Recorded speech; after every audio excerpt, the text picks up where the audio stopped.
అందరికీ నమస్తే అండి. Welcome to SMR property. Present నేను రాజమండ్రి ఎయిర్‌పోర్ట్ రోడ్‌లో కొంతమూరులో ఉన్నానండి. కొంతమూరులో మంచి ప్రైమ్ లొకేషన్‌లో ఎయిర్‌పోర్ట్ రోడ్ మెయిన్ రోడ్ నుంచి 300 మీటర్స్ డిస్టెన్స్‌లో కొత్తగా కట్టిన గ్రూప్ హౌస్‌లో 4th ఫ్లోర్‌లో ఉన్న పెంట్ హౌస్ మనకు సేల్‌కి వచ్చిందండి. ప్రెజెంట్ మీరు చూస్తుందే అండి.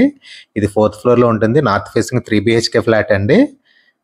1530 SFT అండి. ప్లింత్ ఏరియా వచ్చి 1200 వస్తుంది. యూడిఎస్ ల్యాండ్ షేర్ వచ్చి 50 గజాలండి. ఫ్లాట్ టోటల్గా అన్ని వర్క్స్ కంప్లీట్ అయిపోయినాయండి. ఓన్లీ కబోర్డ్ ఒకటే పెండింగ్ ఉంది. రెడీ టు ఆక్యుపై స్టేజ్లో ఉందండి. మాస్టర్ బెడ్రూమ్కి అటాచ్డ్ బాత్రూమ్ ఉంటుందండి. సెకండ్ బెడ్రూమ్కి థర్డ్ బెడ్రూమ్కి వచ్చి కామన్ బాత్రూమ్ ఉంటుంది. ఇది టోటల్గా అన్ని ఫెసిలిటీస్తో ఉంటుందండి. పెంట్ హౌస్ అయినా సరే 4th ఫ్లోర్కి లిఫ్ట్, జనరేటర్, కార్ పార్కింగ్ అన్ని ఫెసిలిటీస్ ఇస్తున్నారు. ఇది ప్రైస్ వచ్చి 43 lakhs చెప్తున్నారండి. 43 లక్షలు చెప్తున్నారు. ఇది గవర్నమెంట్ సెక్టర్లో లోన్ రాదండి. ఓన్లీ ప్రైవేట్ సెక్టర్లో లోన్ వస్తుంది. ఇది అన్అప్రూవ్డ్ ప్లాట్ అండి. ఎవరికైనా ఫ్లాట్ నచ్చి చూడాలంటే స్క్రీన్ మీద డిస్ప్లే అవుతున్న మా నెంబర్ కాల్ చేయండి. ఫ్లాట్ చూపిస్తాము, బిల్డర్ గారితో మాట్లాడిస్తాము.